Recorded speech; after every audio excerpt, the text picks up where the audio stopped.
Halo, Assalamualaikum warahmatullahi wabarakatuh. Kembali lagi dalam mata kuliah belajar dan pembelajaran. Nah, untuk submateri kali ini kita akan membahas tentang Connectivism Learning Theory. Nah, harapannya Bu Asa, kalian sudah membaca beberapa referensi tentang Connectivism Theory agar nanti belajar yang selanjutnya itu akan lebih mudah.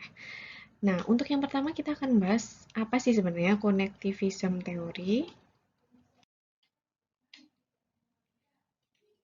Connectivism teori diperkenalkan pertama kali dulu itu oleh Pak George Siemens ya, bukan HP Siemens. Tapi di mana teori ini mengintegrasikan prinsip-prinsip yang digali melalui teori chaos, jejaring, kompleksitas, dan juga self-organizing. Menurut teori ini, kegiatan pembelajaran dimulai dari kegiatan mengetahui sampai dengan kegiatan menciptakan pengetahuan yang didapat. Ini cocok sekali sebenarnya untuk eh, peserta didik tingkat SMA ataupun SMK. Jadi dia sampai meng-create. Nah, kemudian pengambilan keputusan ini cocok sekali kalau diterapkan di era-era saat ini tuh, di era digital ataupun apalagi era COVID saat ini ya.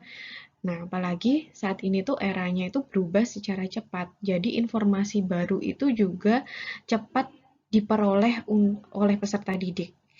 Nah, kemudian diperlukanlah kemampuan itu untuk dapat membedakan mana informasi yang penting dan tidak penting. Jadi dengan adanya kemudahan memperoleh informasi itu juga memang ada minusnya. Kita harus benar-benar bisa menyaring mana informasi yang penting dan tidak penting. Selanjutnya adalah prinsip-prinsip dalam connectivism teori. Nah, ini ada 4. Kalau misalnya teman-teman menemukan referensi lain, monggo, silakan saja, bisa. Nah, yang pertama, pembelajaran merupakan suatu proses penghubung beberapa sumber informasi. Jadi, harapannya di dalam connectivism teori ini, belajar itu enggak dengan satu sumber saja. Makanya kalau Bu Asa selalu meminta teman-teman mencari dari beberapa referensi. Bisa di internet, bisa di buku, atau bahkan bisa bertanya-tanya kepada yang lebih paham. Kemudian yang selanjutnya adalah mendorong dan memelihara hubungan untuk memfasilitasi terjadinya pembelajaran yang berkelanjutan. Jadi harapannya setelah belajar itu tidak selesai pada waktu pertemuan itu, harapannya bisa teman-teman terapkan di kehidupan sehari-hari, kayak gitu. Kemudian tentang keakuratan pengetahuan yang merupakan tujuan dari kegiatan pembelajaran. Nah, ini sama seperti penjelasan yang sebelumnya bahwa di mana informasi yang nantinya akan kita olah menjadi sebuah pengetahuan itu harus akurat. Jadi semua informasi itu harus bisa benar-benar disaring mana yang penting dan tidak. Kemudian yang keempat adalah dapat memilah-milah gitu dan juga harus bisa mengambil keputusan.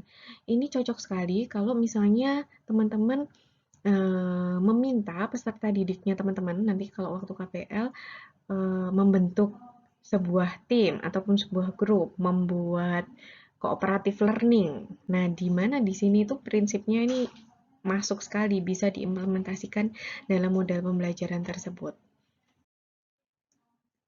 Nah, kemudian seperti apa lagi sih sebenarnya teori konektivisme ini?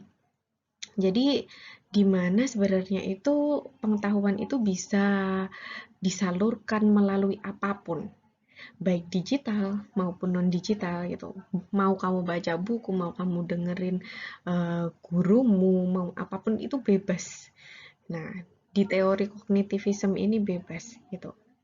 Nah, nanti harapannya dari teman-teman belajar dari berbagai macam sumber referensi itu nanti bisa mengkaitkan satu dengan yang lain sehingga nanti ketemulah kesimpulan apa dari yang teman-teman pelajari seperti itu.